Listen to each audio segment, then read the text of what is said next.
নমস্কার, আমি ইয়াসিন। তোমাদের সকলকে আবারও একটি নতুন ভিডিওতে স্বাগত জানাই। আজ দ্বাদশ শ্রেণীর ইতিহাস দ্বিতীয় অধ্যায় নিয়ে আলোচনা করা হবে এবং খুব গুরুত্বপূর্ণ প্রশ্ন উত্তর নিয়ে আলোচনা করা হবে, তাই সম্পূর্ণ ভিডিওটি দেখতে থাকো। অধ্যায়ের নাম ঊনবিংশ ও বিংশ শতকের ঔপনিবেশিকতাবাদ ও সাম্রাজ্যবাদের প্রসার। শুরু হচ্ছে। প্রথম প্রশ্ন, অন্ধকারাচ্ছন্ন মহাদেশ কাকে বলা হয়? সেটা হচ্ছে আফ্রিকা মহাদেশকে অন্ধকারাচ্ছন্ন মহাদেশ বলা হয়। পরবর্তী প্রশ্ন, কারা হারমাত নামে পরিচিত ছিল? সেটা হচ্ছে পর্তুগিজ জলদস্যুরা হারমাত নামে পরিচিত ছিল। তৃতীয় প্রশ্ন, ব্রাজিলে পর্তুগিজ উপনিবেশ স্থাপিত হয় কত সালে? উত্তর 1500 সালে। ভারতে কোন কোন স্থানে পর্তুগিজ বাণিজ্য কুঠি ছিল? উত্তর ভারতের মুম্বাই, গোয়া, কোচিন, দমন, দিউ, চট্টগ্রাম, হুগলি ইত্যাদি জায়গায়। চট্টগ্রাম বলতে বর্তমান এখন বাংলাদেশের অংশ। হিলফার্ডিংয়ের লেখা বইটির নাম কি? সেটা হচ্ছে দ্য ফাইন্যান্স ক্যাপিটাল। বইটি প্রকাশ করা হয় সেটা হচ্ছে 1910 খ্রিস্টাব্দে। মার্কেন্টাইল বাদ কি? উত্তর ষোড়শ থেকে অষ্টাদশ শতকের মধ্যে ইউরোপে যে রাষ্ট্র নিয়ন্ত্রিত অর্থনৈতিক ধারণা জনপ্রিয় হয়ে উঠেছিল, ব্রিটিশ অর্থনীতিবিদ অ্যাডাম স্মিথ সমালোচনার সুরে তাকে মার্কেন্টাইলবাদ বলে অভিহিত করেছিলেন। পরবর্তী প্রশ্ন, লগ্নি পূজা কাকে বলা হয়? এটি কিন্তু দেখো এইচএসে 2017, 2020 এবং 2023 সালের প্রশ্ন কিন্তু এসেছিল উচ্চ মাধ্যমিকে। উত্তর অধিক মুনাফা অর্জনের লক্ষ্যে শিল্প বা বাণিজ্য থেকে প্রাপ্য মুনাফা যখন পুনরায় শিল্প বা বাণিজ্যের বিনিয়োগ করা হয় তখন তাকে লগ্নি পুঁজি বলা হয়। পরবর্তী প্রশ্ন, শ্বেতাঙ্গদের বোঝা বলতে কি বোঝানো হয়? এটিও দেখো 2019 এবং 2023 সালে এসেছিল। এরকমভাবে প্রশ্নের পাশে লিখে দিলে আমি জানি তোমাদেরও খুব সুবিধা হয়, সেই জন্য আমি এখন থেকে উচ্চ মাধ্যমিক এবং মাধ্যমিকের যে সমস্ত আমি সাজেশন বা চ্যাপ্টার ভিত্তিক প্রশ্ন উত্তর দেবো সেগুলোতে আমি পাশে এই প্রশ্নটা কোন সালে এসেছিল সেগুলোকে আমি লিখে দেবো, তাহলে তোমাদের খুব সুবিধা হবে।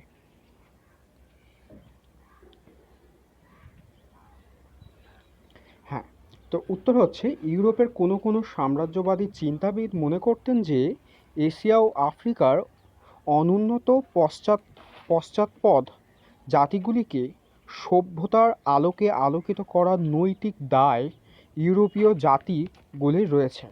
এই তথাকথিত দায়বদ্ধতাকে শ্বেতাঙ্গদের বোঝা নামে পরিচিত। পরবর্তী প্রশ্ন, ভাস্কো দা গামা কবে ভারতে আসেন? উত্তর হচ্ছে পর্তুগিজ নাবিক ভাস্কো দা গামা 1498 খ্রিস্টাব্দে ভারতের পশ্চিম উপকূলে কালিকট বন্দরে পদার্পণ করেছিলেন।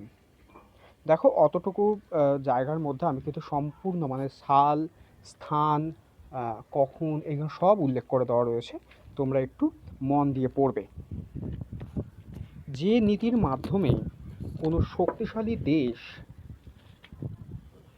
অন্যান্য দেশের শাসন কায়েম করে তাকে কি বলে? সেটা হচ্ছে সাম্রাজ্যবাদ বলে। পর্তুগিজরা ব্ল্যাক গোল্ড বলতো গোলমরিচকে। পরবর্তী প্রশ্ন, আফ্রিকাতে কারা প্রথম উপনিবেশ স্থাপন করেছিলেন? সেটা হচ্ছে ফরাসিরা। তার পরবর্তী প্রশ্ন, উত্তর মাসা অন্তরীপ সর্বপ্রথম কে প্রদক্ষিণ করেন? সেটা হচ্ছে যে বার্থোলোমিউ দিয়াজ। উত্তরটি হচ্ছে বার্থোলোমিউ দিয়াজ। পরবর্তী প্রশ্ন, ভাস্কো দা গামা কোন বন্দরে প্রথম পদার্পণ করেন? সেটা হচ্ছে কালিকট বন্দর। এটা শর্ট প্রশ্নও আছে, তাই এইভাবে দেওয়া হয়েছে। আবার ভারতে কোন রাজ্যে প্রথম ইংরেজরা রাজনৈতিক আধিপত্য প্রতিষ্ঠা করে? সেটা হচ্ছে বাংলায়। কে কলকাতা নগরীর প্রতিষ্ঠা করেন? Job Charnock.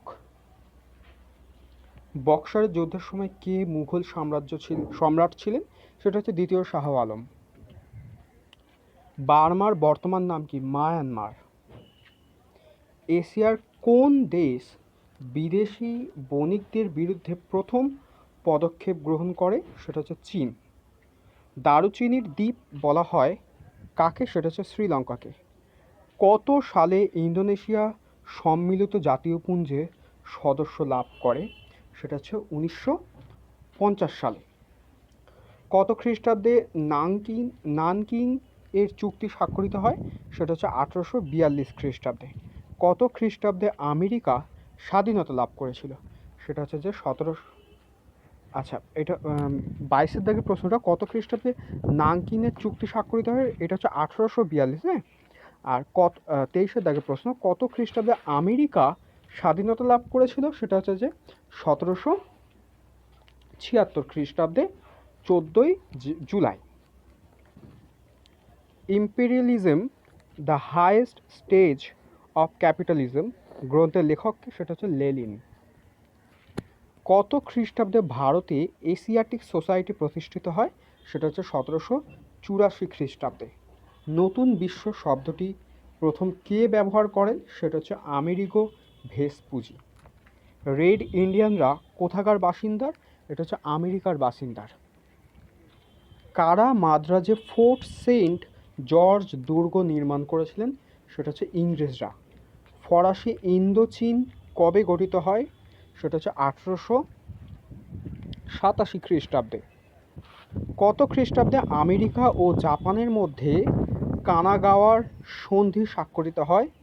সেটা হচ্ছে যে 1854 খ্রিস্টাব্দে।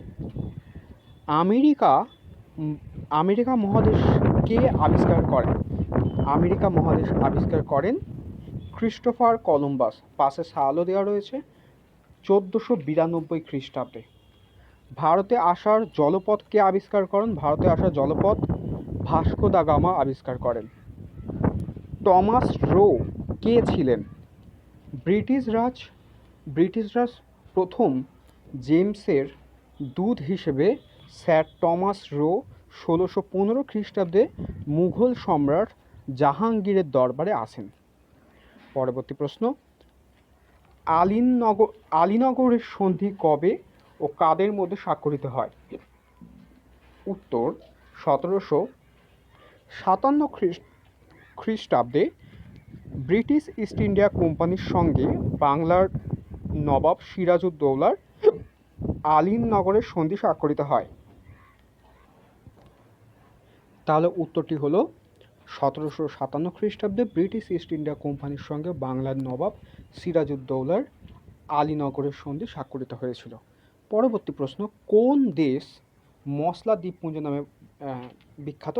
সেটা হচ্ছে ইন্দোনেশিয়ার মালাক্কা দ্বীপপুঞ্জ মসলা দ্বীপপুঞ্জ নামে বিখ্যাত। নতুন বিশ্ব, নিউ ওয়ার্ল্ড বলতে কি বোঝায়? ভৌগোলিক আবিষ্কার সূত্রে দুই আমেরিকা মহাদেশের অস্তিত্ব সঙ্গে আসার পরে ইউরোপ, এশিয়া ও আফ্রিকা পুরনো পৃথিবী এবং দুই আমেরিকা নয়া পৃথিবী নামে পরিচিত। কত খ্রিস্টাব্দে আমেরিকা যুক্তরাষ্ট্র গঠিত হয়? 1776 খ্রিস্টাব্দে আমেরিকা যুক্তরাষ্ট্র গঠিত হয়।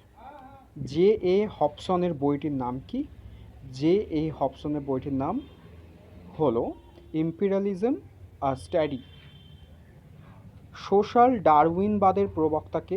সোশ্যাল ডারউইনবাদ বা সামাজিক ডারউইনবাদের তত্ত্বের প্রবক্তা ছিলেন এডমন্ড স্পেন্সার। তারপর একটু বড় প্রশ্ন আসছে, উপনিবেশবাদ বলতে কি বোঝো? ল্যাটিন আমেরিকার শব্দটি থেকে এসেছে ইংরেজি কলোনি বা উপনিবেশবাদ, যার অর্থ মানব সমাজে একটি স্থানান্তরিত অংশ।